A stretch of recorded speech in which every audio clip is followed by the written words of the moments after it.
up, and welcome to another episode of the Worship Bass Coffee Podcast. I'm Jay Soleil, your host. Welcome in. If you're watching this on video, you can see the mustache is gone. New Jay Soleil here on your podcast now, clean shaven, like my wife likes it. So this episode, it all stemmed from a conversation, and we talk about it here in the beginning. Josh Summers and I texting back and forth about some various gear that had just come out. And, this whole year, some new gear has come out, and we've been excited about it, especially some of it for the bass world. And we just got to talking, and it was kind of coincided with around the time when NAMM happened. Although I have been to NAMM before, this year obviously did not go. And so I thought, you know what, it'd be cool just to do an episode talking about some of the gear that came out this year that was either part of NAMM or was just kind of a precursor to NAMM. And of course, just talking gear, some of the new gear out there, and just giving some of our impressions on it, some of the videos that we've watched, what we think about it, that it would just be kind of a fun episode to do. Originally, it was going to be me, Josh, and Scott, the faithful Scott, coming back again, but scheduling didn't work out this time. So just me and Josh, but in the future, we're definitely going to do an episode with the three of us together. I think it would be a great episode to have us all in the room at the same time, so to speak. So anyway, with that said, let's get to the episode. What's up, everybody? Josh, you're back again in the Worship Bass Coffee studio. There must be space on like the bench for like the fifth string lefty. No, we came in for the closer on this one. There you go. I said bring in the left. Bring in, and I'm not even left-handed, but you know what? Yeah. We'll do it. We'll roll with it. Guy that throws 100-mile-an-hour fastballs. That's right. That's right. For those out there that don't know, Josh was on an earlier episode on the podcast, and it's a great episode. You should definitely go check it out if you haven't listened to it. Josh really kind of dives in to me about the heart behind worship and really having that servant's heart, and it's a really good episode. But when all these new gear pieces were dropping, Josh and I were texting back and forth, and we were like, what do you think of this? Or what do you think of that? And we were like, you know what? We should just do a NAMM episode and just kind of give our takes on some of the stuff that dropped from NAMM, and just kind of have fun with it. So anyway, I don't know where you want to start, but if you would like to kick things off, if there's a particular pedal that just kind of, or anything actually that caught your eye, I'd love to hear your first take. All right. Well, this one might actually catch you off guard because I love it. I will tell you that the first thing that caught my eye, and for those of you, for all, three of you that are going to tune in for another episode from Josh, disclaimer, I learned a lot. How many kids? You got how many kids in your family, right? I have four. Yeah, one of them probably isn't going to watch. But I did learn a lot on that episode. I learned that not only do I talk with my hands, and I'm still doing it, but the other thing, so if you haven't seen the episode and you're going to go watch it, do yourself a favor and start a fantastic countdown, because I learned that apparently the only adjective I know is the word fantastic. And so I've already said it twice. Yeah, I've promised myself I'm not going to say that. So I'm going to try to think of a better word. But the first thing that actually caught my eye was not at NAMM. It's actually this sweatshirt that you're wearing. I need to get the Worship Bass Coffee hoodie. I don't know. And it's got the guy. Look at that. All right. So shameless plug for that. I didn't know, but I'm seeing it and I'm Well, raging with this is jealousy. actually the only one. It was kind of a thing. I was like, you know what? I bet people would dig a hoodie during the winter months. I was like, maybe, and so I was like, this company, you could just have one made. And so I was like, maybe I can just have one made, see how it looks, try it out. And if I like it, then maybe, like do a pre-order, see if people want to buy them, stuff like that. So, You got one over here. all So right. I rock that so hard. I did not wear a hoodie this morning serving, but I would if it was that one. So No, anyway, I feel like we should start with the thing that caused this entire conversation. We're going to go in okay. straight for the jugular. Uh, Jay and I were texting back and forth the day that the Walrus Audio Mantle came out. And for those of you who are still listening, you probably did the same thing we did, which was, uh, At first, yes. at first, right. So, so for those of you that don't know, the Walrus Audio Mantle is a 24 volt. It's like a 1073 and an API preamp. It's a clean thing. They did it in conjunction with Ian Martin Allison. So it's kind of like a signature pedal for him. Yeah, And I absolutely love everything about it. But the very first thing, and this is something that if you follow any sure. gear stuff, the very first thing, and this was my first response, and I still struggle with it now, but I've come to a place of acceptance is $750. I was True. like, what are you doing?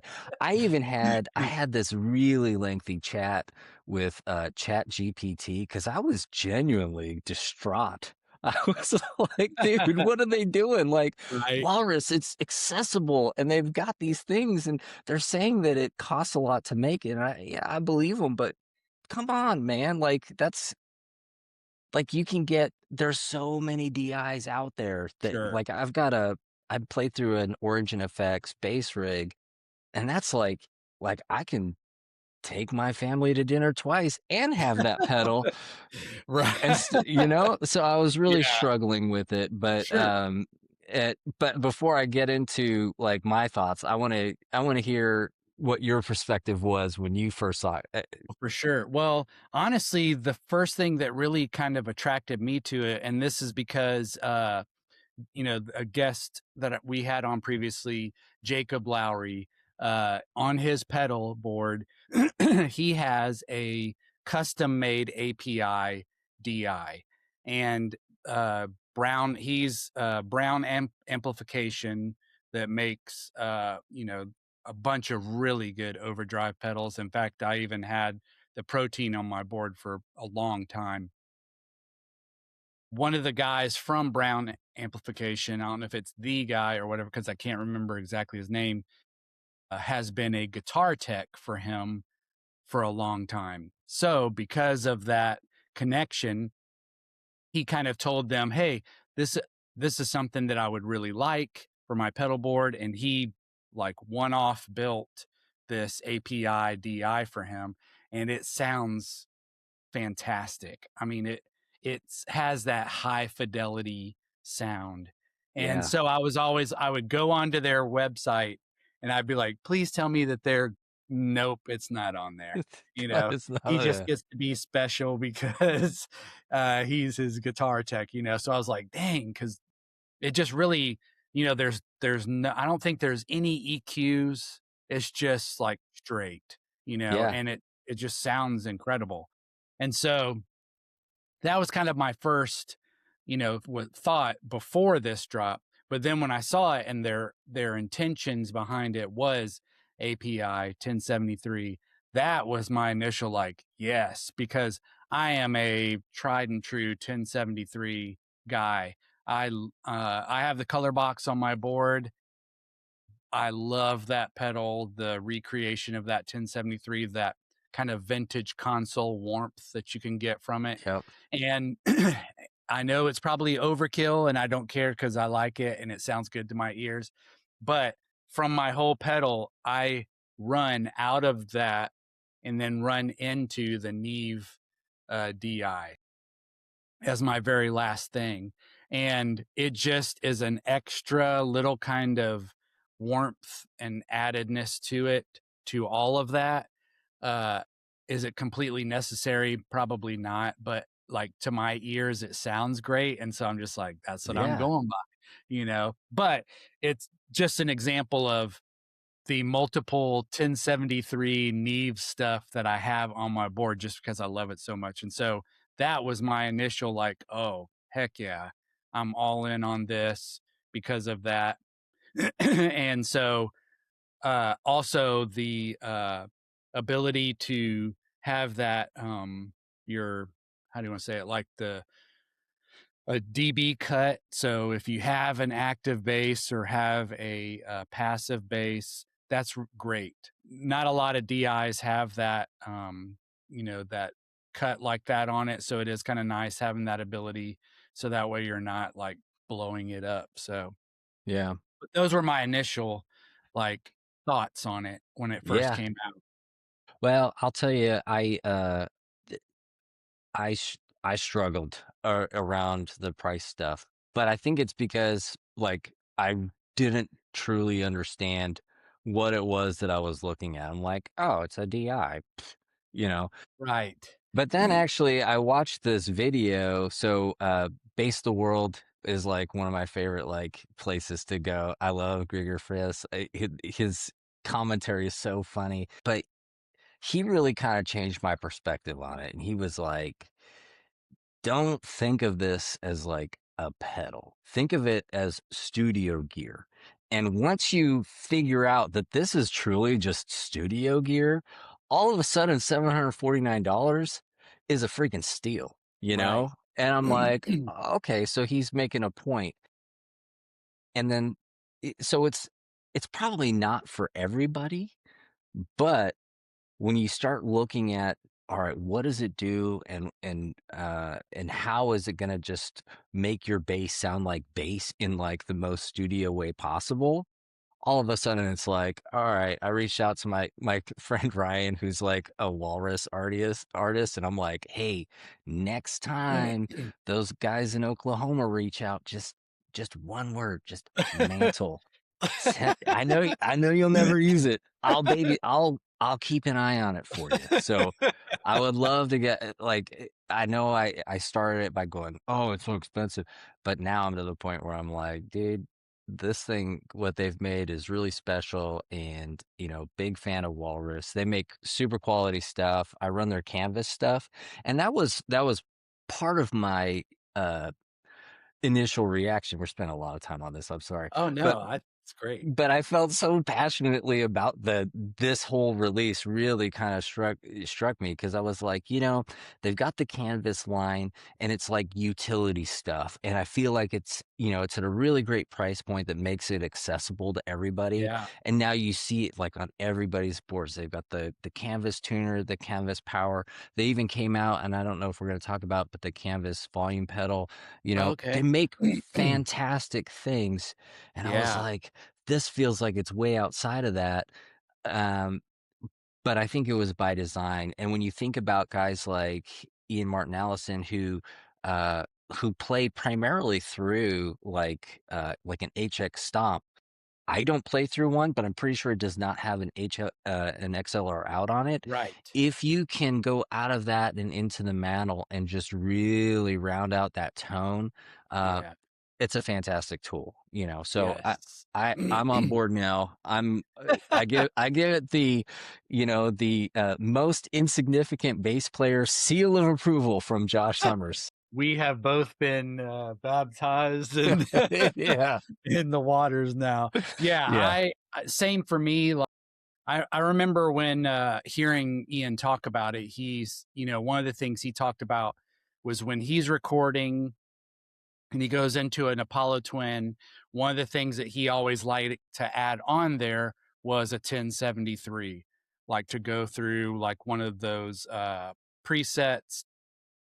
But the thing is, he said that it's not quite still the same as having the real, that warmth that you can get from the real thing. And so he always talked about that and how much he loved it. And so in my mind, it made it that natural connection for me, understanding, okay, that was probably his first thought process, was how can we create a pedal that can both be studio grade, recording ready, but then also you can slap it right onto your pedal board.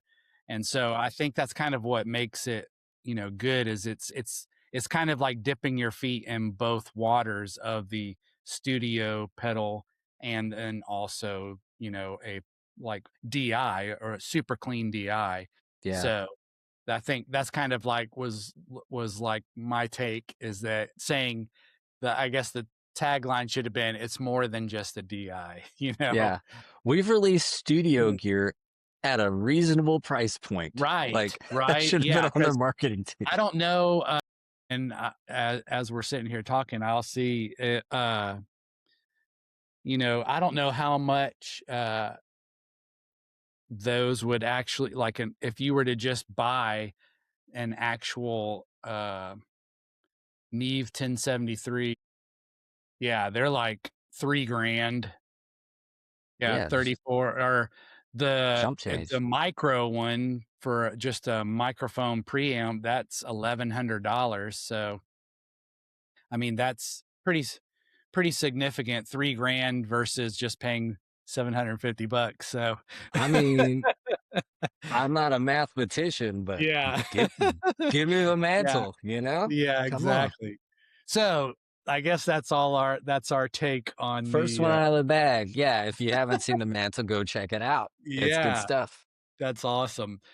Since we're on some DIs, I thought I would throw a couple out that just came out, and I checked out the two different ones. One is Fodera released a preamp, and they Yeah. partnered with Trickfish. And Yeah. Trickfish has some great preamp. You can get those installed on your bass. So if you're looking for a really good bass EQ preamp that can be installed inside your bass, those are fantastic. And the big I will say that one definitely has some modern tones to it. Uh Yeah. uh their stuff is definitely that hi-fi, kind of more modern, and that's what the Fodera stuff is. I know that you can do switches in them, and you can get excuse me, a little bit more of vintage tones, and you can do like active, passive. But obviously most of the people that are playing those aren't like trying to play them in like a uh probably a worship setting, you know Actually, so uh-oh. yeah, I'm not trying, it's just funny because I saw this pedal and it's also $750 for you. Right. Those of you keeping track at home, Yep. Ryan Owens is the president, I think, of Trickfish Amps. And he also happens to be the starting bass player at the church that I played at in Houston. So Oh, I know interesting. him not like very well, but we've spoken a few times, and I just remember this was years ago, probably 10 or 12 years ago. Um, he would show up on set, like I had my P bass, like my go-to, my comfort Yes. zone. And he rolls in here and he has a Fender, like a jazz bass, but he's got like all he had was like, oh, this is my pre-CBS jazz. Like he's got like what you got. And Well, I've got one. you got one. That is one more than I got. But he And actually also, it's not pre-CBS, so thank oh, you. it's post CBS. All right. It's trash. I'm just kidding. So, but he would play, he had this Fodera 5 string that he would play on Sunday mornings. And I remember just sitting there, I'm like, I'm kind of a gear nerd and I know things, but I don't know what this is. And I think it was, I looked it up and it was like a $12,000 bass. And I'm like, Yeah. come on, guys. Like, what are we doing? But, Exactly. but he was like kind of that caliber of a bass. Sure. He's not Yeah. chumming, with like the likes of me. Right. But when I saw that Trickfish came out with this Fodera preamp that is really cool, it's got like mid shifts and it's got some high mid Yeah. controls. It looks like you can do a lot of really great stuff with it.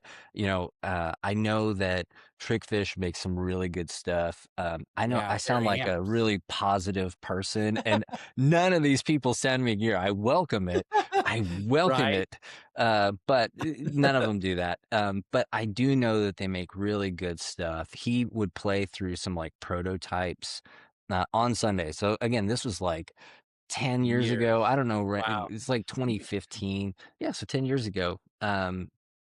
And it was always impressive, like the sounds that he was able to get out of Yeah. it. So I bet that this thing pairs well, not only just with like a Fodera, which is also a really high quality brand. They're Yeah. not going to make garbage. So No. 750, like I don't know that I would pay 750 for this because I don't know that it Sure. would do for me what I would need it to do. But I bet if you're like a session player and Yeah. you're rocking like a $12,000 bass, Yeah. then this is probably right up your alley. Right. Yeah, one of the things I thought was pretty cool is it has essentially it's like a selectable EQ. So as far as how many bands you want to do, so you can just do 2 band, 3 band, 4 band, which is kind of cool. Uh, just giving more flexibility as far as those go. Uh, Headphone jack, which is always a plus on a DI. You can practice if you took it. If you were the kind of person that was like, hey, just throw a DI in a bag, now I'm in my hotel room or whatever, and now I can play through it and just play quietly, Yeah. which is always good. But yeah, I'm with you. Like Bluesman Vintage has some Trickfish amps in there. They're a dealer for them, and I've played through them, and they really sound great. Yeah. Great amps. Yeah. So I'm sure this won't be any less than what those are. Just throwing that out there. But did you have anything else on that? Oh, okay. The third one that I saw was the Laney Digbeth East preamp, and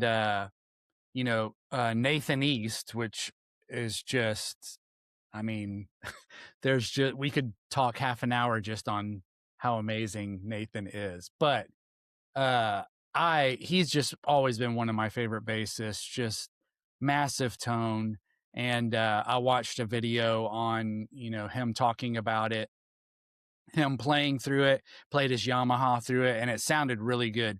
A couple of the things that I was really, and this one was only $429, Nice. and to me it had like some more things on it that I was like, wow, that actually sounds like a steal.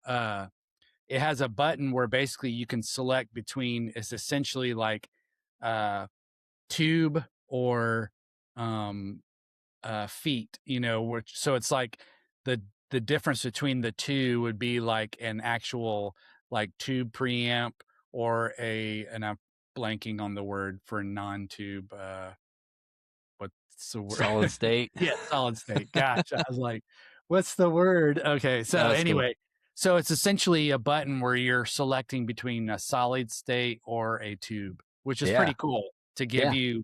you, it has some preloaded IRs on it that come from Nathan's cabinets, which are cool. And then the biggest thing that I was like, oh wow, this is what was really cool, is it has two inputs Right. for bass. So you can just input both of those, and it has one XLR out back. And so as you switch between the two, it mutes it. So the other one is good. And what he said he uses it for is when he's playing his upright.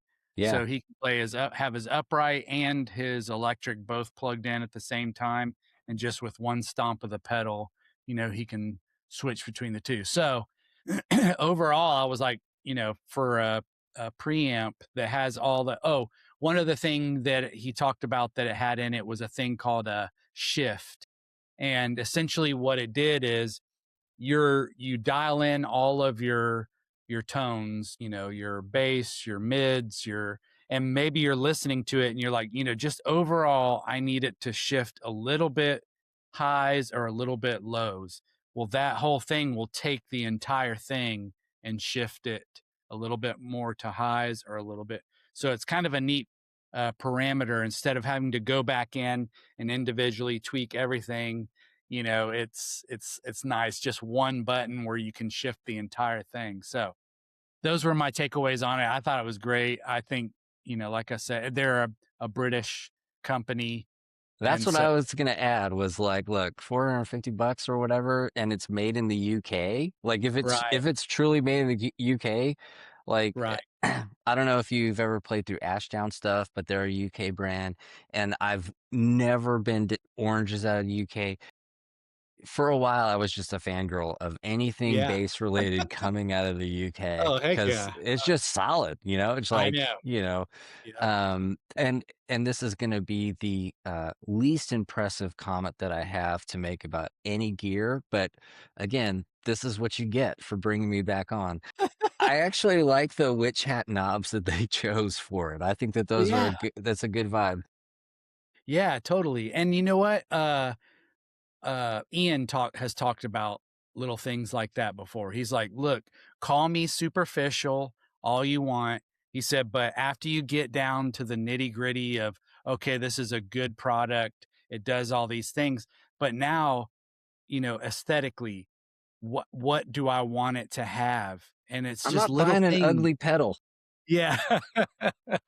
Exactly. And so like little things like that you're just like, ooh, I love that little attention to detail. It Yeah. looks cool, I So mean, I yeah, say that, but I have a micro synth on my pedal board, and it's not exactly the best looking yeah, pedal, but whatever. that's true. Sometimes you just gotta get huge, aesthetics Yeah. aside. So I keep waiting for them to put out a pedal that is like a small version that essentially just does the worship sound. You just know that what I one mean? setting, like all four of those up, and then this one Yeah, over here. Like you yeah, only and need then five maybe you knobs could on it. still Yeah. yeah, you could still, like, tweak some things here or there, if you needed to, but, yeah, just something When you simple like that. when you finally get your like in with JHS, because they've got an in with electro harmonics. There you go. Be like, here's the deal. I speak to thousands of worship bass Yes, it's players. on every pedal board. Everybody's got it, It's just like actually it's funny. I put it on my board and I took a picture and I sent it to my buddy Ryan. I was like, tell me you play bass at church without telling me you play bass at church. And he's like, you're talking about you're talking Yeah. about the micro synth. And I'm like, Yes. 100%. But Yep. like maybe we can get them to do a little something something, Yeah. which anyway, Yeah. I've derailed, but it might No. actually be a good segue Yeah. into Hey. another item. Yeah, do it. Is kind of that mashup between JHS and Electro Harmonics. Now, I think they came out with this a little bit before NAMM, Sure. but their Big Muff 2. Let's discuss. Yes, I I really actually wanna yeah. I You have actually have one. I'll open it yeah. up here so you can see how massive this thing is. Hold on.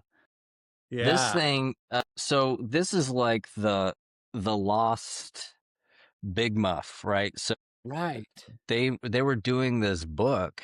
This is like the game of telephone where like I heard it and now I'm telling you it's probably wrong, but here's based off my memory is they're doing this book about electro harmonics and there's this guy and I'm sure it's written on here somewhere who they were like, oh, he's still alive. He's like 90 something, but let's see if he'll like talk to us. And he's like, come on out. So they go up to like New Jersey or somewhere and he's like, hey, let me just open up my garage. I think I've got a bunch of stuff in here. And I saw this video of it and it's like Santa's workshop of like gear from like the 70s. And Josh is freaking out because he's like, oh my God, like, what is this? This is a prototype? Like, can I have it? Um, and then they came across this schematic and the guy was like, yeah, we were looking to do the Big Muff and there was a couple of different designs and this one didn't do it. It's a dual op amp design and but yeah, I have it. And they're like, we're making it. And so they made it. And here it is. And also another, whenever I do shameless plugs, just know I am not sponsored by anybody. Nobody would sponsor me. But Gregor Fiss, the basetheworld.com guy, did a video on this, and I listened to it, and I was like, okay, so when I'm playing Come Thou Fount or something, probably not going to be able to Yeah. rip into the Big Muff. However, I did also, it's not currently on my board, but I did pair it with there's a company called One Control that makes this mosquito blender, and so it's just like a little loop. And so what I did is I put the fuzz in the loop, and then that way I can dial in a little bit of clean and dial down a little. So it allows me to do a couple things. Number one, I can really get crazy with the gain, but then still kind of tame it with that Yeah. with that blend pedal. That said, I have ran it without the blend, and at like in low gain settings, preserves the low end of it. Sounds amazing. I mean, it's doomy. So like, if you're like, Yeah. I know what this worship set needs, doom fuzz, Yes. then this is a great pedal. And I think they still have them. They're $249. Don't go to Reverb and try to buy one just yet, because there are people that are like, oh yeah, you can get this Big Muff, it's limited edition and I'll sell it to you for $400. You can buy it brand new from My God. JHS. Just go out there and do that. Yeah. But yeah, that's my thought. I think this is a great thing. I love it when companies come together and they make something special like this. So Yeah. maybe in the future we'll have the JHS worship setting for the micro synth, Heck like yeah. just in a small form factor. In the nano setting. Speaking of Yeah. nano, they also in the same version, and I'm guessing it's just a tinier version. I don't know if there's really any differences between the two, but the Big Muff Pi 2 Nano, and it's only $122. So Yeah, yeah. The I don't think that there's I mean it's a very I'm gonna say it's a simple design. Like, sure.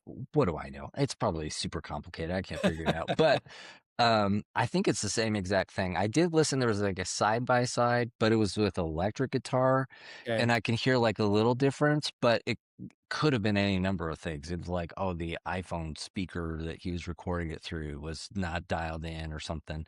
But for all intent and purposes, I believe they're the same exact pedal.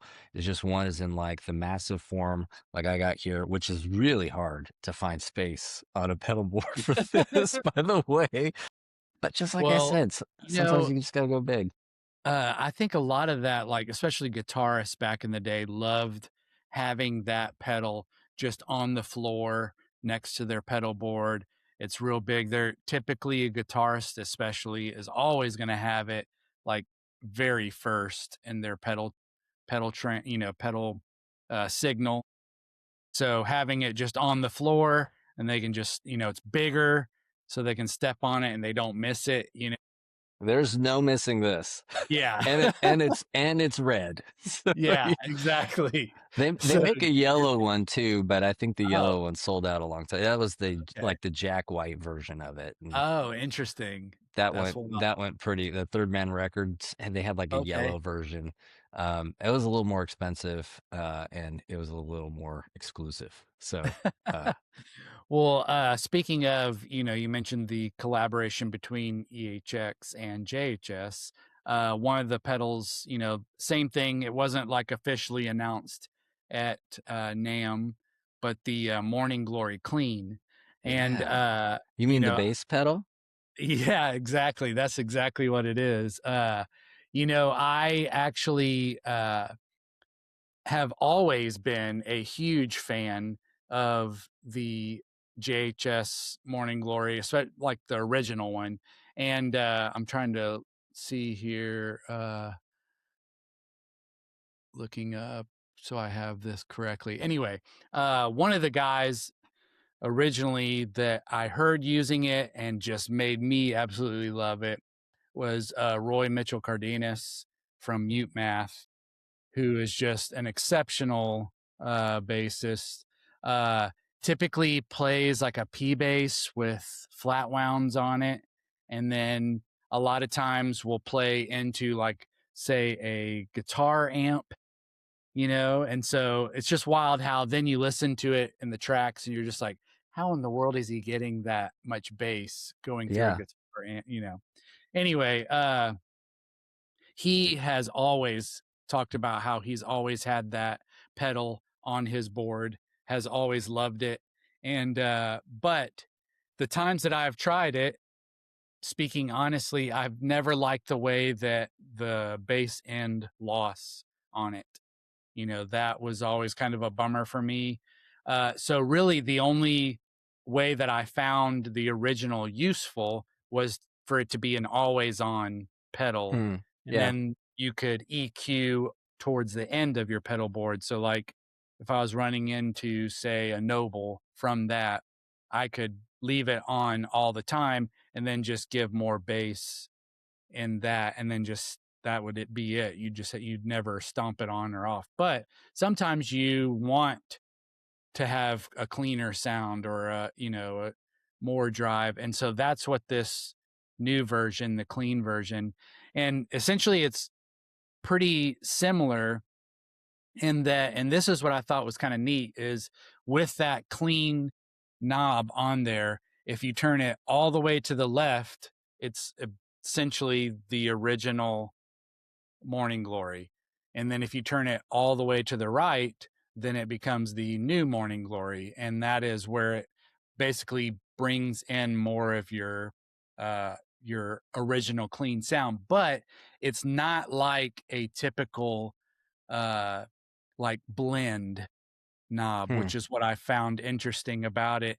It actually is more of like a parallel blend, which is cool because then you are blending in some of your original, but it's not like you don't have to then boost the overdrive to make it compensate, since it leaves everything else the same. Yeah. It's just parallel bringing in more of your original sound, which is cool. So I actually, I was going to say on here, I have one on the way to the house, and my plan is to do a video for for the worship based community, and also like pair it not only so you can hear it in context with some worship songs, but then also pairing it with the tone hammer, so that way you can hear how it sounds with that. Obviously, tone hammers on a lot of people's boards, maybe not everybody's, which is fine, but just giving it some context with that. Because the big thing is, and you know this as well as I do, you can go on and listen to a pedal by itself and it can sound amazing, but then when you hear it in the mix, it doesn't quite sound the same. And And there's it can nothing be, worse than that happening, by the way. yes, and it can They're be like, by "Where'd you go?" Yeah. right. It can be vice versa too. So you can listen to it and be like, man, I'm not digging that. But then play it in context with music, and all of a sudden somebody says, wow, that sounded great. You were cutting through. I really like the way that sounded. So that's really how it sounds in a musical setting is really the most important part of that. My plan is to do a little video on it so everybody can check it out for themselves and see if maybe they want to have that on their pedal Maybe they boards. want to get a little Morning Glory bass edition, Yes, clean. the clean version. Yes, exactly. So that's kind of my take on it. Honestly, it's always been one of my favorite overdrives. It's based on that Marshall uh, drive, which is actually I have a little. The only amp I have is a single 15 Tyler flip top, and that is the same thing. That whole drive section and everything is all based on the Marshall, uh, that Marshall preamp kind of thing. So it's got that same kind of sounds to it. So it's really cool. Yeah. Anyway. Awesome. No, I can't wait to see those videos. Yeah. next, I wanted to bring up and let you maybe share a little bit about it, but Aguilar's new releases from NAMM. I'd like to hear some of your takes on. Yeah. So they Aguilar came out with a couple of things. They did a 210 combo amp, which I know doesn't get a lot of people excited, but I actually really like what they've done with that. The thing that really stuck out to me is their new octave pedal, which I'll pull it up here so I have a little bit more detail in front of me. But it's their Optimizer DLX. Yeah. And what stood out to me, so I used to have this like dark glass Camos, so it's like the Amos Heller dark glass like sub Right. drive pedal, and it's really great. But what I really loved about it is the multiple different like sub-octave generators that you can get out of it. And one of them in particular, I don't know what it was called, Sublemon or some, I don't know what they called it, but it was like a really fat, it was not synthy, it was just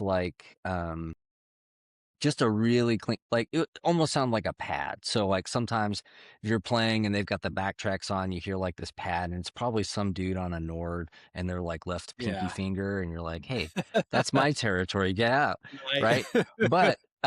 But they had kind of captured that tone, and my understanding is Huh. that this optimizer has kind of multiple octave tones that you can get out of it. I might get fact checked here, but yeah, it says there's three independent, there's like a couple of different things that you can do with it. So there's octave down mode. They do have octave up, and I'll say that I don't love octave up on octave pedals. Like Sure. I don't know if that's wrong, but like if you have an OC2, or I don't think they have the octave up on the OC2. I think it's Mm. just two down and then you're Yeah. dry. But there is really only one setting on an OC2, Right. which everybody Yeah. knows, right? It's Exactly. you cut everything out except for the octave down.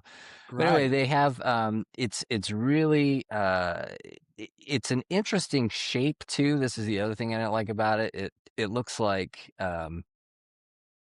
it's kind of rectangle, but I think what they did in order to do that is just to kind of clean up kind of that control toggle and to give those 3-foot switches. So you've got your octave down and there's a different mode there. There's an engage and a mute, and then they have that octave up, which I would have eliminated the octave up, but I really like what they did there with this particular pedal.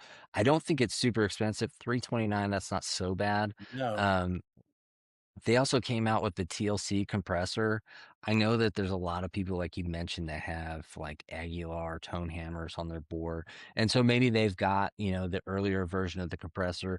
They recently like redid their pedal line like a Right. few years ago. Same exact pedals, just a different like colorway. And I didn't love it, but I do like where they've gone with it now. It's a little bit more cleaner. It's less kitschy, there's not like a skeleton or like a weird drawing on it or something like that. Right. But I think their level up that they did with the TLC compressor, it's probably the same compressor that they used before, at least the same components or engine. It's just that classic like DB 925 circuit. But Right. but they've added like the LEDs. So I play through like a Cali 76, and being able to see like the newish one where you can see the light. It's not Yes. just the little red dot anymore. Yeah. It's like a series of LEDs that you can see. They've added that. It's in that same kind of rectangle shape. So maybe if you've got maybe you can take your big muff off your board and you can get both of those and take up the same amount of space, and you have an octave and a compressor. But I think that those are really great. But the one that I'm primarily excited about for Aguilar is this 210 combo amp that they have. It's a tone hammer, so you can expect that that's kind of the sound that you're gonna get. People everywhere, I'm sure, are like, oh, a combo amp, but you can't sleep on combo amps. And this one is really great. This one looks like, are you going to play like a stadium with it? Probably not. Right. But like when I was in LA and I was playing in bands, I just had, it was not a combo amp, but I just had like an Ashdown CTM 30. So 30-watt amp, right? It was Right. tube and just a 112 cab. It was tiny, but it was perfect for those settings because, I was not playing like big shows, just like little bars and like Right. just random little places, but you can always go direct out the back. But that was just enough stage volume to where I can get what I needed to get done and get the tone that I wanted to get out of that amp. And it looks like this, it's a 300-watt version of the tone hammer amp. So you've got all the same controls that you would normally have. It looks like it has 2 XLRs coming out of the back. It has a couple of different cab sims. It's got a USB-C out on the back. There's just a lot that they've crammed in Yeah. here. And I feel like, okay, yeah, $1,500 is pretty expensive. I'd rather have a mantle and $500 in my pocket. But if I was in the market for like Yeah. some sort of combo amp, like this is one where I'm like, all right, I'd show up with this and I'd feel confident that my tone's going to be great and then it's going to get the job done. 300 watts is a lot. Yeah. Not a lot in like the solid state world, Sure. but it's enough to where you're not going to be struggling. And those two Right. tens, I've played through tens before. Sometimes people worry about like, hey, am I going to lose? Am I going to get lost because I don't have like a 15 or sub or something like that? I think that you can punch through just fine with this. So bravo to Aguilar for Yeah. going backwards and going, we're going to do a really good combo amp. So Well, those are my thoughts. I used to see on message boards all the time people saying, Aguilar, when are you going to come out with a combo amp? I really want a combo amp. Everybody has combo amps, but you don't, kind of thing. And I think part of their philosophy for a while there was like the Tone Hammer 350, which was the Right. very small, compact. Then you could essentially have like a version of the combo amp, but that's not what people were wanting. They were wanting the combo. Yeah. The biggest like thing for me that made me go, oh, was I saw like a video of somebody playing an upright with it. And Mm. that just instantly for me, I was like, oh, that's nice because most of the time, like the times that I am playing upright for gigs, obviously your overall stage volume is not quite going to be the same as what a normal gig would be. And so that was intriguing for me because I was like, man, that would be perfect. Two tens like that can have the XLR right out of it. I wouldn't really need anything other than that. So, and it would give me plenty of volume to be able to hear myself. So, And they and they made it look like they did a combo amp without doing like the standard combo amp thing, which I hate, which is like you bury everything kind of on the back. So right. if you haven't seen this, the Tone Hammer 210 combo, you've got your 210 cab and then almost like a they're gonna like nobody from Aguilar is ever gonna hear this. It looks kind of like a washing machine. So like the back kind of goes up in the shelf, and then your controls are on the Yeah. back end. But I actually think it's a really compelling design that they have because what you end up with is a combo amp that doesn't really look like a combo amp. It looks like something. It kind of looks like a '60s amp with like an integrated Yeah. head or something. It's kind of got That's like true. almost like a silver tone vibe, but like just Right. it's set a little bit back. I think that they knocked it out of the park. Yeah. That's really a good call on that. I like that description because that's, when you can dig into like looking at older like Fender amps, way from those, 60s era Fender amps and stuff like that. And like what you said, they do have that kind of aesthetic look to them. And that really does kind of feel like what they captured with that. So if you're just now joining us, basically I'll bring you up to speed. All Josh cares about is the aesthetics of what you're getting, right?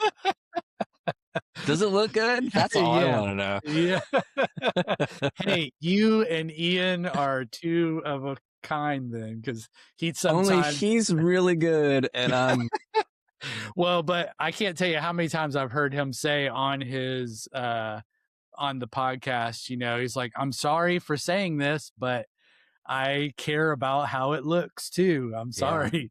He goes, I like to look up on the stage and see that amp and just be like, "Huh." Yeah. Well, but like I'm not in danger of like my name being attached to one of these True. things. But if I was, I'd be Yeah. like, oh, it's Hey, gotta look good. yeah. Like I'm gonna want it on my board, Right. not be like, oh, sorry, my finger was over the Right. camera because Right. I don't want you to see it. But anyway, Yeah. so yeah, those are my thoughts on the Aguilar stuff. Okay. I thought they did a great job. Yeah, I think so too. So I like just a few more things here. Let's see. Tech 21 came out with a couple of really cool new Yeah, things that I wanted to mention. One of them was and I'm sorry, I'm having to fix my camera here. It's you're acting fine. funny. We'll One of pause for them, editing. Yeah. yeah. One of them was the Geddy Lee chorus, Yeah. which was really cool. And first of all, it's made by, I mean, in conjunction with Geddy Lee. He's the one who basically designed it, which I think is amazing. If anybody out there who doesn't know who Tim's, I'm gonna try and say it's Staris. I don't know if that's how you say it or not. Anyway, he's one of the Tech 21 guys. If you ever go on YouTube and you just search uh a like let's see, Geddy Lee, Rush bass cover. It's this guy. He's the Rush guy as far as like just being able to cop the sound perfectly. In fact, even I know I've seen across his wrist right here, he has a 2112 tattoo right across his wrist. I'm like, that's dedication right That there. is dedication. But the dude has incredible sound when it comes to that. So I went on there, checked it out. He actually works with Tech 21, and he did a demo of the new chorus. And I got to say, I really liked it a lot. So he essentially said that um, you have like a on feature, or how Geddy Lee is going to be using it is it's an always on feature, and then a second button that's called the deviate, and when you kick that, it like takes it to another, like adds in another chorus kind of sound or whatever. And so like just him playing, he is playing through a Geddy Lee jazz bass, just straight into it. You could tell had both volumes wide open, and it sounded really good, especially like when he just first played it. But then when he kicked on the deviate button, it just kind of like really added some thick and cool chorus. And to me, it sounded more vintage because it had a little bit of drive Yeah. with it too. And he also said that there's trim pots inside too, where you could take the back off and you can turn up a little bit to kind of mess with them uh, and help it to sound even better, I guess. But I think it had to do with more like your drive and your overall, like the input of your bass with it is really what those trim pots are for. But just listening to it, I was just like, okay, that right there is a chorus pedal I would seriously consider if I didn't already have, I have the HX1, which kind of is my. I was about to ask, like, because I'm always on the hunt for, like, I've never had a chorus pedal, Okay, yeah. but they're all just so ugly. I'm just kidding. But I'm just looking for the I right one because I think it adds a certain element that I love, It like especially does. in some worship based song settings where it's like really kind of just driving along, but you're not quite going into like a gain stage yet. I mean, it can add a nice little element to it. So I did Yeah, check this pedal out too. I think I watched the same video you did, and then I nice. looked up on the deviate mode, and I had a little laugh because it says the deviate mode provides a more pronounced effect and is particularly useful for solos, which I'm Geddy Lee probably does a lot of those. It is his Yeah. pedal. I don't do very many of those, or any at all, period. But it says that it alters the functionality of the detune control, adding greater depth, as if three people are playing at the same time, which Yeah.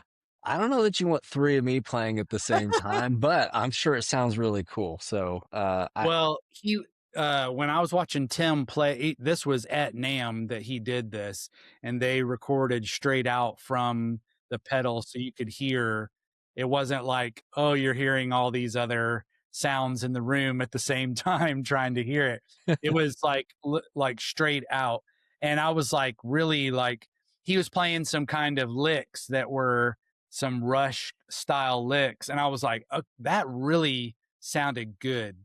uh my absolute favorite, and which is why I have the HX1, is their they call it 70s yeah, chorus. yeah. And it's basically a recreation of the old Boss chorus pedal. uh I can't remember what the numbers of it are now. I think it's the B3 or something like that. Anyway, fact checkers can fact check me if they want to. It was Anyway, the I don't B4. really, yeah. What I care about is how good it sounds, and it Yeah, sounds amazing. It's really great, thick chorus sound. It's just always like every time I get a chorus pedal, I always would compare it back to that yeah, through the HX. And so for me, like if I didn't have the HX, then and I just wanted a chorus, that would be something I would really look at just because of the functionality of it and how it sounded. I like to feel like I'm swimming in an ocean of yeah. chorus. I I want, actually, yeah. So let's pause here for a second because I yeah, really like this. So the chorus pedal that I've always like dreamed about, is not really it's kind of it's the Echo Fix I don't know what it is, like the EP3 or something like that. Echo Fix makes a really good, and I heard somebody playing on that, it sounded really good. However, I will say that once upon a time I did have the HX1, and I do know that 70s chorus, and that sounds really great. And the context that I would use it initially would be in conjunction with a drive and an octave pedal, so it gives like right. a really great kind of synth sound. Um, but I find myself really not to the degree of like I'm always gonna have it on, like to that level, but Yeah. just chorus, just playing chorus, like on a verse or something like that. You're just plucking Yeah. along if it calls for it. I feel like that would sound great, but I have very limited space and limited budget, so I haven't Yeah. bought a chorus pedal. But I'm curious to know, how do you use your chorus? Like when you're clicking on the 70s chorus, like what context are you using that in? Like down moments are like perfect, that I really love to do it Oh, interesting. because especially because you're playing up higher. If you like most choruses, that one specifically, when you're playing it, it actually will give, at least to my ears, a little bump in the lows.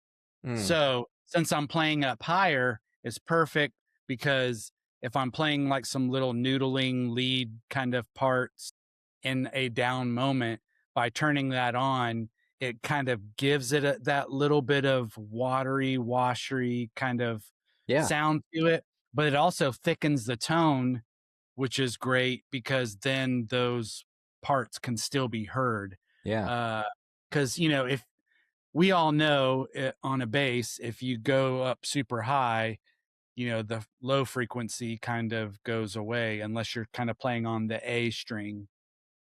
And so to kind of keep some of that low sound still that can kind of fill, I think that's what I use it for the most. Sometimes I'll use it. Me and a buddy at church, Tyler, who's actually a guest, we talk about it. We like to kick, like we'll do these, it's like during the meet and greet, and we'll basically be playing the exact, like the chorus to whatever we were playing. just Like playing. Yeah, Yeah. So we love to just kick it on then, like just for Yeah, just fun, you know, make just it different. yeah, just kind of make it different and play it, and it just kind of gives some, you know, something extra in that, especially Yeah, since nobody's singing, you know, yeah. and that's kind of, but one of the things I love it, but I can't exactly do it with this is uh like doing it with an octave sounds so cool. It really does. It's Yeah, just that yeah, synth sound that you can get out of totally. it is amazing. And like I love how you can pair a good chorus with a good octave and how they sound together. However, that is one of the things about the HX1 that you can't do is you can't, you know, you can It just is the one at a time. HX1. Yeah. But I'm like, but But then wait, I also, don't you also have the HX Stomp? well, yes, but it's so huge. And so I'm like, I've had that one for a long time. But the thing is, I'm like, I'd have to then go to a bigger pedal board, huge pedal board. I'm just like, I'm trying to keep it as compact as I can, you know. You're set for the year though, as I understand. Yes, Like exactly. I didn't get the context of the post, but I think I saw you like, here's Yeah. where I've arrived. I'm not Yeah. changing this year according to my Yeah. espousa. Yeah. Yes. Well, I had just, you know, it's just one of those things where I don't know, like some and this is kind of a tangent from our gear talk here, but looking in at myself, I love gear. I love buying new pedals. I love trying them out, and it's great. But I also was like, you know, I would like to go 1 year, full calendar year, and not change anything on my pedal board, and just like, if anything, like teaching myself contentment, you know, Yeah. for 1 year. Now that doesn't mean that, you know, somebody who decides to change stuff doesn't have contentment, you know. Right. It, you know, it's just for me personally and how that was affecting me. I was like, you know what? I was like, I'd like to try that because I've known some people that have done that. They've been like, hey, I'm just going to leave it for a whole year. So here we're at. Yeah. And it also, I feel like it pushes you creatively because instead of being able to swap out a pedal to something else, then you have to go, okay, this is what I got. I have to get creative with what I have. Yeah. So, and, you know, and just roll with it. So that was kind of my whole thing. And, you know, letting that be an encouragement to somebody out there too, who maybe, uh, like financially, you know, doesn't have the ability to buy new pedals all the Yeah. time, which I don't really either. Mine has been like, I sell one, I get one. I Right. sell I've one, I got get boat one. space. So if I Yeah, want somebody else on the boat, somebody's got to go. exactly. Yeah, exactly. That's kind of, but that's also like a lot of work to Yeah. sell this. Oh, And yeah. then, you know, so I was just like, you know what, let me just take a year off from that. Saying all that, getting Let's talk back about to, gear. yeah, talk about some more gear, make people buy some stuff. Yeah. One of the other things, and I know there's a lot of SansAmp love out there.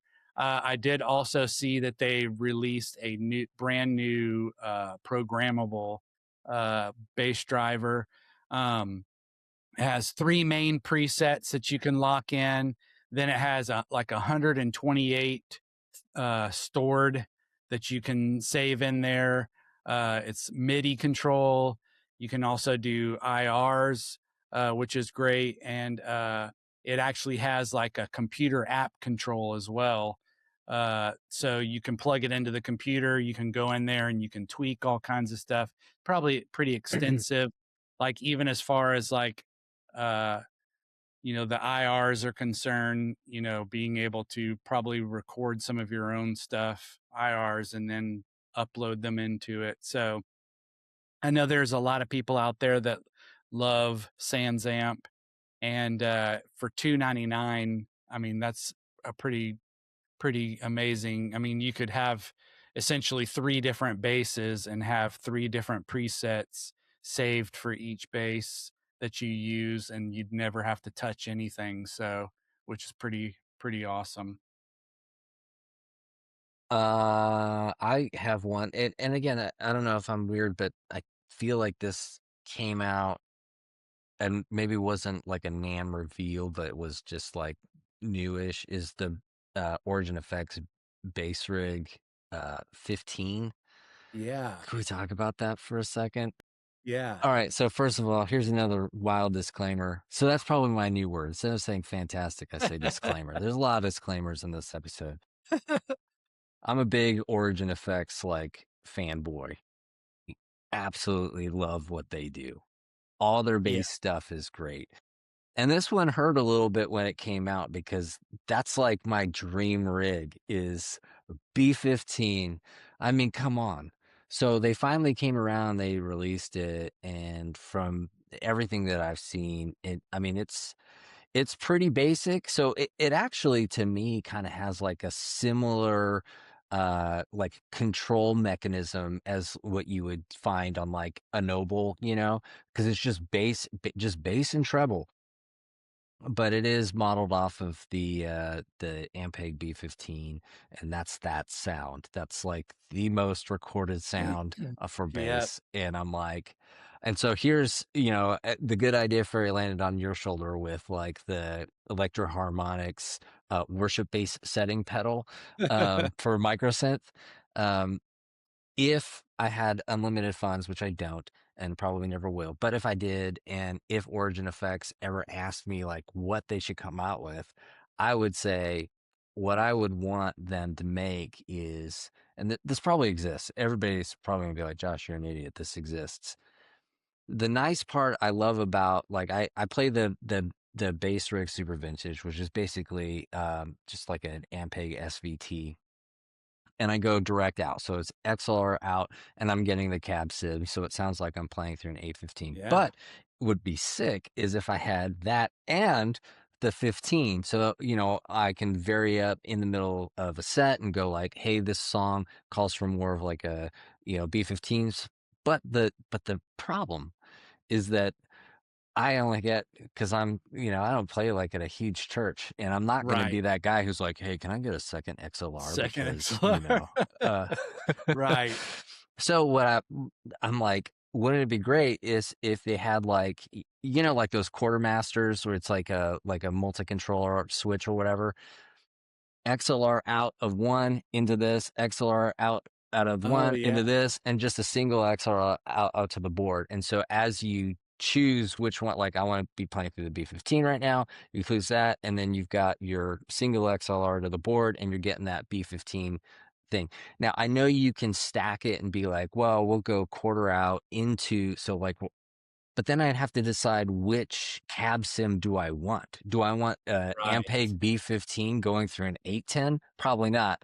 Do I want the SVT going through the 115? Right. Maybe, but probably not. Right. So this creates a number of problems for me. This like I love the pedal, and if I had to choose between that and what I have now, I would probably choose that.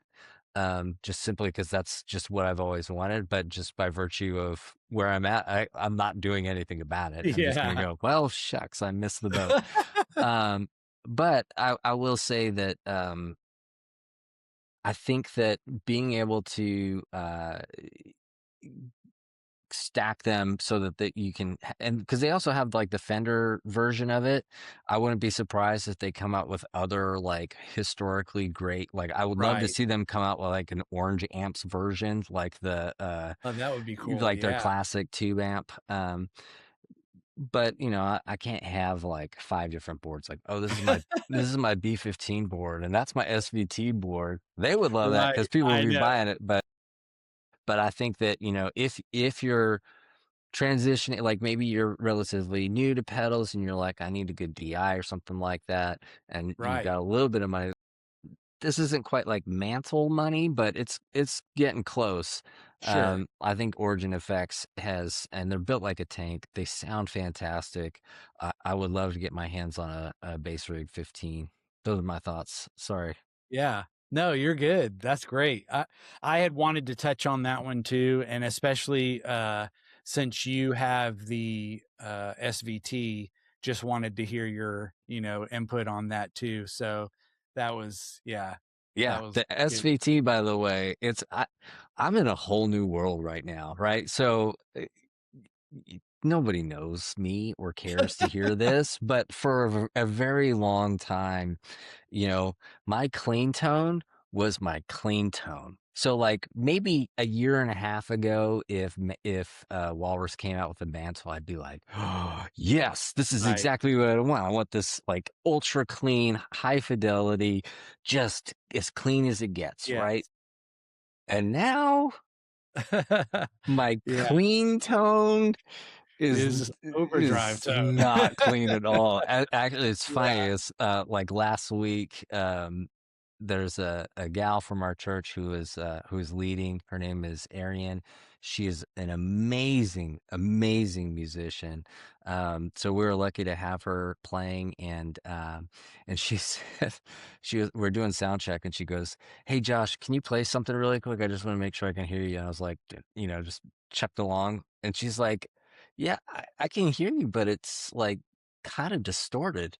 And I'm like, "It Yes, is. it Isn't it is. fantastic?"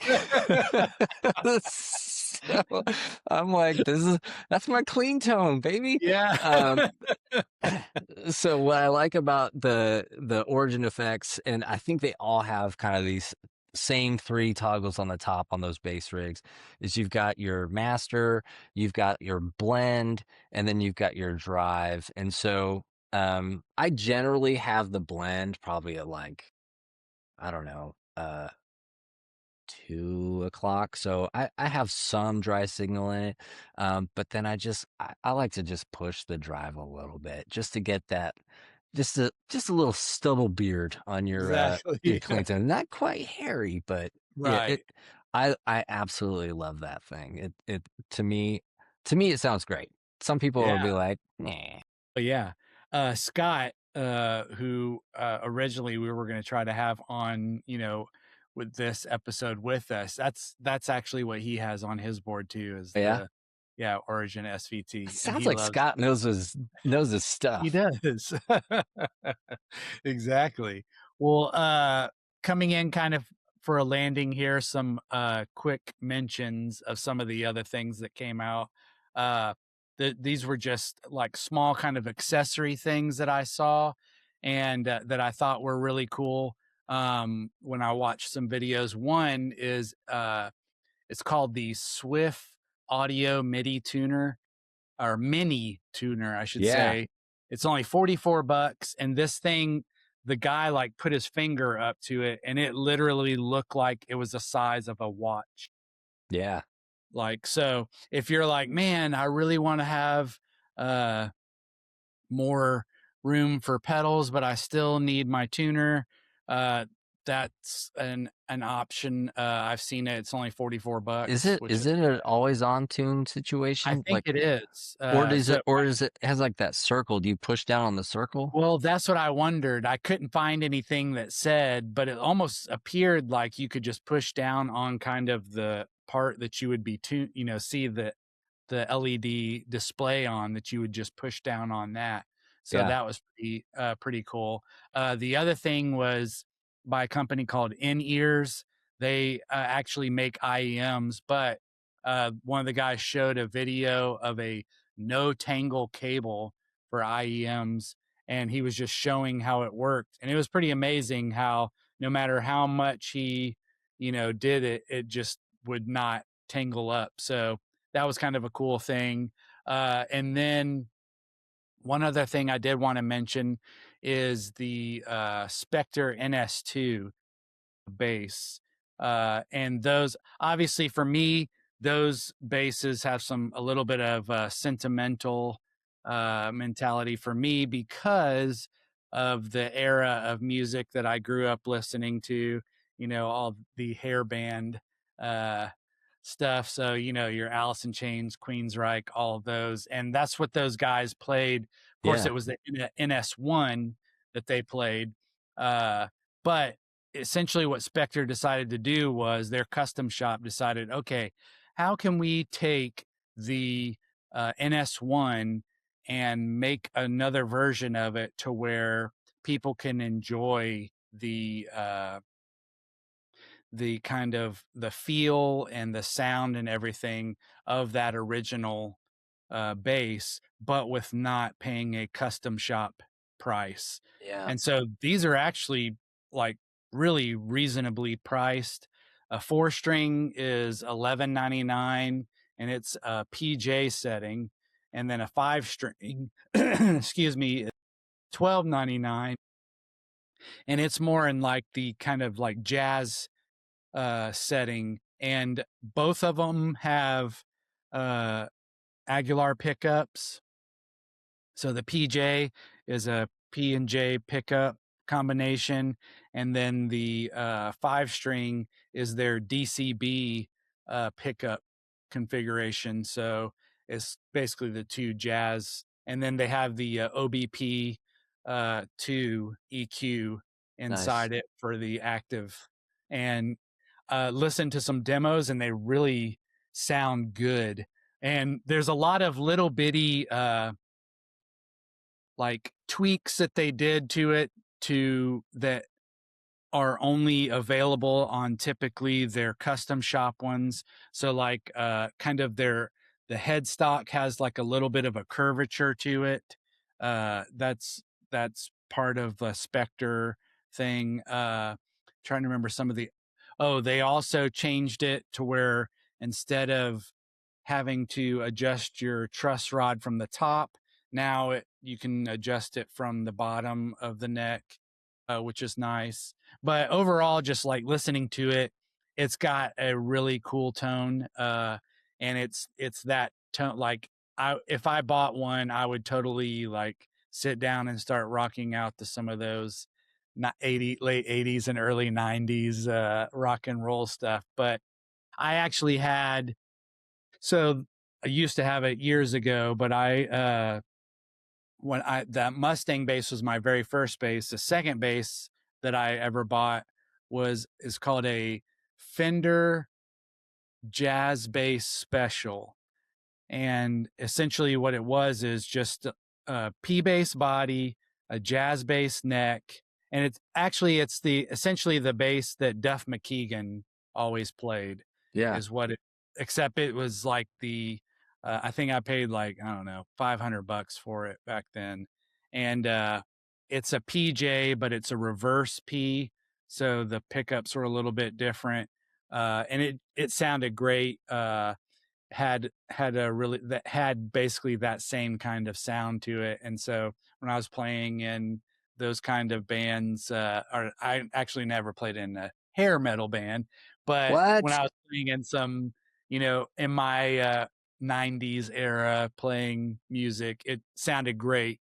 Uh, Sometimes I wish I'd kept it, but I didn't, got rid of it. So, but is a really cool bass. But that's what these kind of remind me of, is that same kind of tone. So Yeah. just throwing that out there.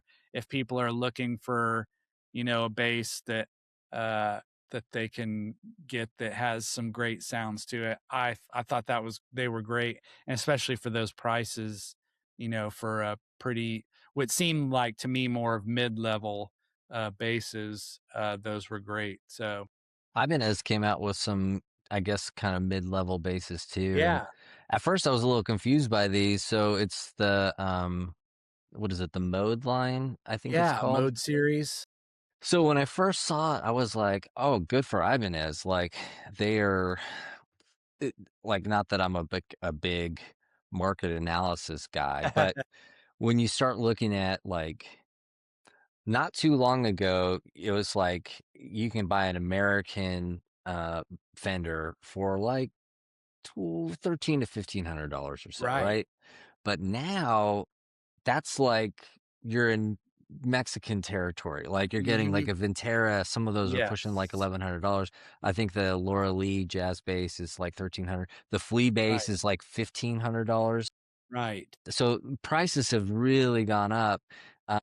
and I think to kind of deflate a little of that, Fender came out with the standard line last year, which I struggle with. They're like Indonesian. I feel I would rather have like a really nice Squire than like the Fender standard line.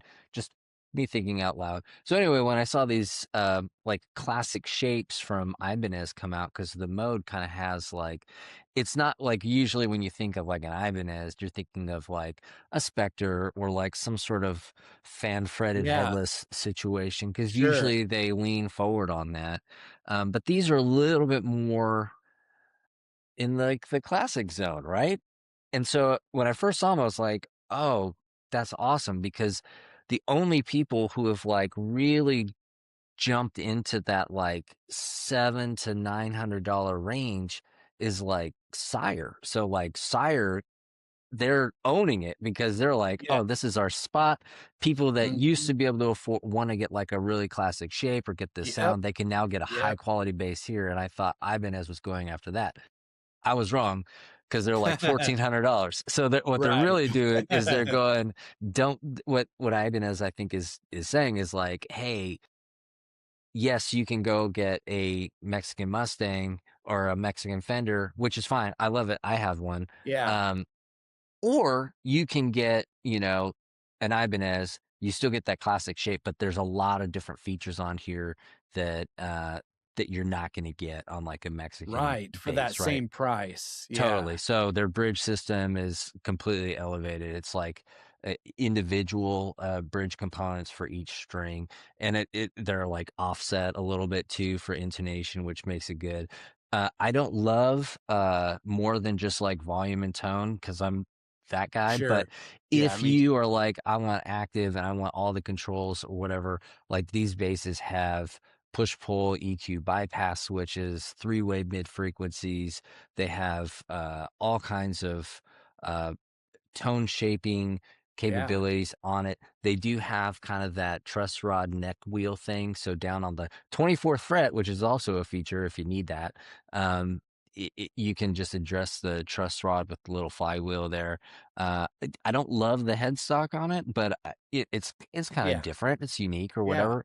But yeah, you know, I think that they make it's a solid bass. I used to have an Ibanez back in the day. yeah. In my early '90s rock phase, I had a Sound Gear 5-string neck Heck through, and I yeah. was like, dude, this is my jam. Would not play that today, but I actually liked the direction that they went. I do think they missed an opportunity to go directly at that like $700 to $900 range, Yeah, because I think that they could have really sure. capitalized some of that market. But good on them for going toe to toe with like the Ventera line or whatever they're Yeah. doing. And a couple more things too. They have a roasted neck, which is nice. Yeah, That's an extra feature for that stability. It does help a lot. Also on their 5 string, it's a 18 millimeter spacing, which is cool because if you are like, yeah, like a 5 string, but it feels like playing on a surfboard to me because of my hands, that is kind of the nice thing about that is that it has maintaining not too close spacing, but still a good spacing to where you'll feel more comfortable on it, which I think it was a good eye on their part. yeah, Uh, so yeah, I agree with you. Like when I was looking at them, I was like, oh, the overall looks and everything. I said it felt like they were kind of, wanting to go that same kind of route as like Sire has uh for years. So wrapping things up though, just quick these would just be quick hitters here that I wanted to mention. yeah, These again have been out for a little bit, but Helix came out with their Stadium XL and their regular Stadium. There's really not much difference between the two, other than one has a built-in expression pedal, the other one doesn't, and then it also has what they call their scribbles, which is where you can basically uh, have your own naming in the little LED spot on all of the for each. uh, like whatever it is, octave or um, chorus, whatever it Chorus, is. yeah. So yeah, my brain was lagging No, I there. was thinking, Uh, no, I was like, what would I put? And I was like, oh, I know. chorus. Yeah. So those are great. Like for me personally, like also, and it came out around the same time as the Quad Cortex released the Mini, which is Yeah, great. It's really cool. And if you're trying to decide, okay, should I get the regular quad Cortex or the Quad Mini? This is what I would say. If you want a standalone thing, then go with the Quad Cortex, the regular. If you want a smaller one that you're going to put on a pedal board and you may have other pedals with it, like you might have a tone hammer and you decide you want to run all of that into the tone hammer or have the tone hammer be in a loop, then I think that's really what the Mini would be perfect for, is having it on a pedal board. It's smaller, all of that. So for me personally, the I my brain wraps around easier the line six, you know, how would they work going into them. It's probably because I've been using them the most. Uh, I have tried playing around with the quad cortex and it just hurts my brain. I'm sure that, if I sat down and watched some videos, that I could get through them. But part of me is kind of like, I shouldn't have to watch some videos. I should just totally. be and go right in, which I have been able to do with the line six stuff. I've been able, it's pretty self-explanatory. Then again, there may be some people out there said, "Hey, I have the quad cortex and it's fine for me." So what if that's the case? That's great. I love Yeah. that. So Aren't you also like an electrician? So like, right, which that has nothing to do with yeah, being well, I don't know. being electronically savvy. I'm Tennessee educated. I'm like, well, heck, if he can't figure that out, there's no way I'm gonna figure it out. Yeah, I've had some people tell me, "Hey, if you want, I can give you some tutorials." So, but anyway, for me though, it's just more of a analog thing. I love to have the pedals and see the pedals and turn them on and off individually. It's just that's my favorite thing. So, That's where I've come to back each to. their own. Yeah, last time we spoke, I had the anagram, and I will say that That's right. the user interface on that was built with me in mind, meaning it was very simple, but there's also Nice. so many little screens that you can rabbit Sure. holes you can go down, and ultimately, I was like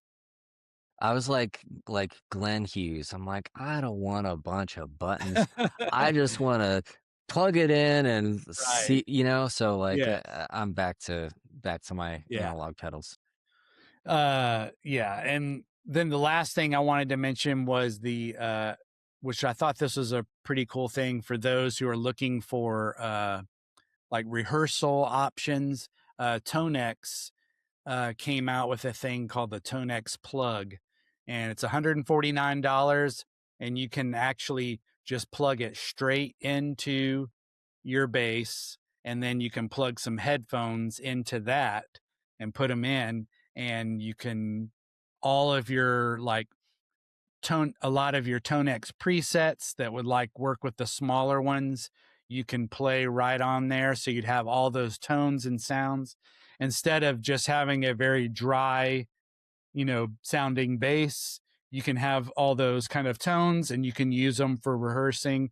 I believe it even has like a aux into it, so you could play off of your phone like the MP3s straight into there and into your head. I mean, so it's great. So if you wanted a little bitty kind of practice thing, that would be great. If you already have like Tonex devices on your board, I feel like that would be pretty cool. I thought it was pretty neat, especially the biggest thing for me would be having all those tones like overdrives and all that on there, because then you'd feel a little more like contextual as far as if you were, playing along to something. So Yeah. anyway, I think that is about it. Oh, one honorable mention thing that I wanted to mention that we'll see if once I hear something, then I will probably say it on here. But a while back when I posted a picture of my board and I tagged Pinstripe, I have the MBFR buffer underneath my board, and he hinted at uh, something coming out. I thought it was maybe it was going to come out at the beginning of this year with all the other NAMM stuff, but it didn't. But he kind of hinted at maybe something new MBFR wise coming out, like something possibly for the people who want to have that but have it mounted up underneath their board.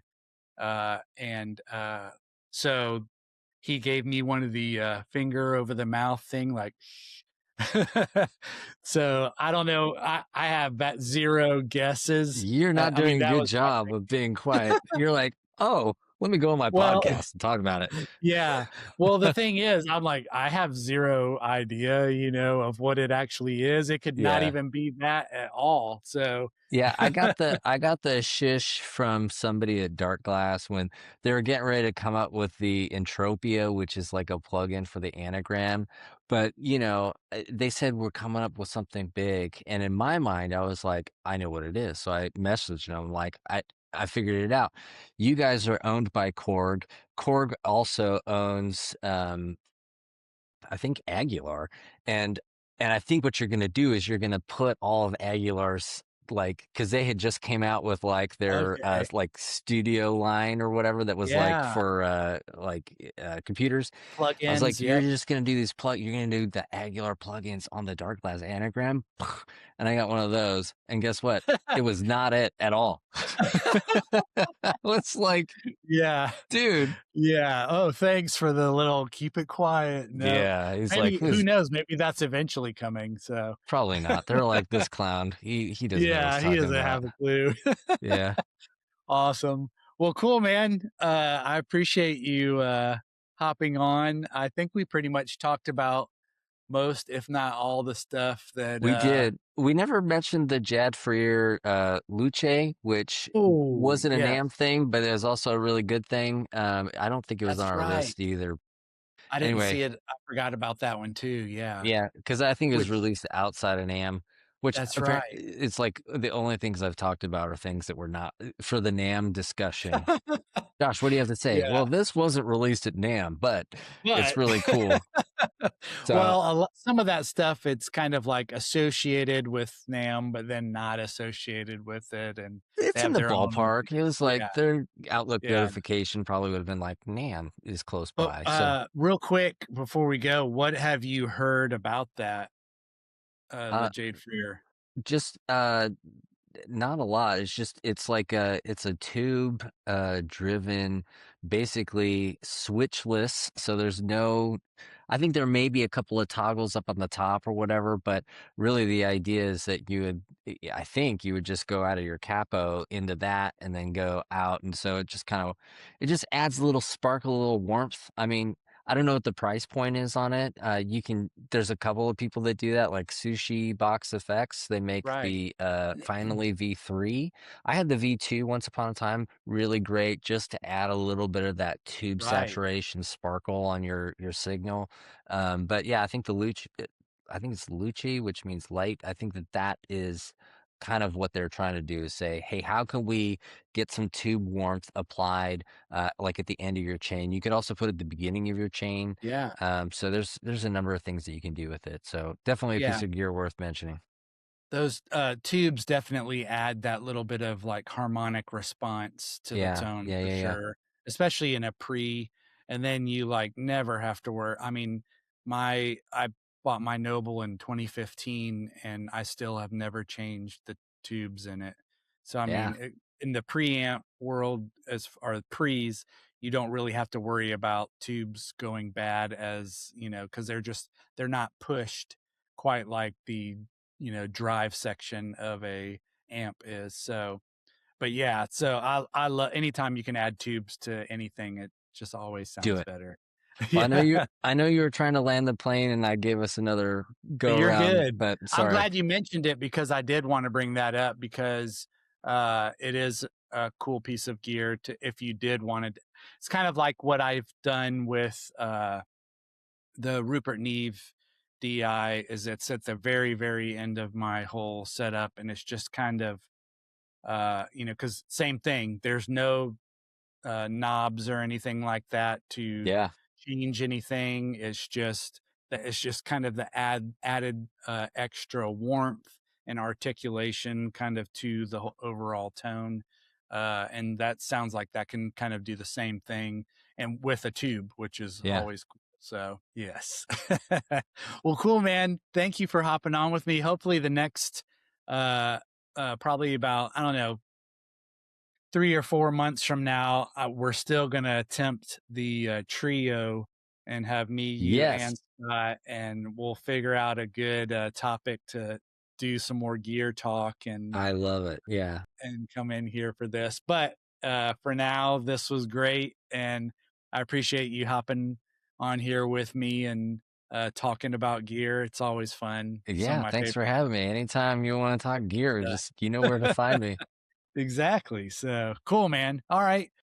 Well, that's all we got time for today. And hopefully, y'all found some of this insightful, maybe funny and comical. Uh, who knows if how much any of it was helpful or not, but we still had fun. That's all that matters. So, Just remember, if the pedal looks good, it's for you. yeah, exactly. Awesome, man. Cool. All right. I will talk to you a little bit later. Sounds good. Later. All right. And welcome back to the Worship Based Coffee Studios. Thank you guys for tuning in to this gear episode. I hope you enjoyed it. Hope you got something out of it. Josh and I had a lot of fun talking about gear. I mean, when is it not really fun to talk about gear? It's always fun.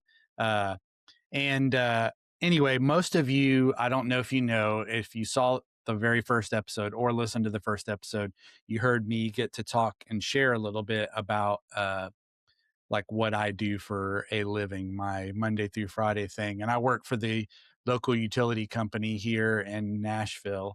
And just recently, we had a pretty severe ice storm roll through.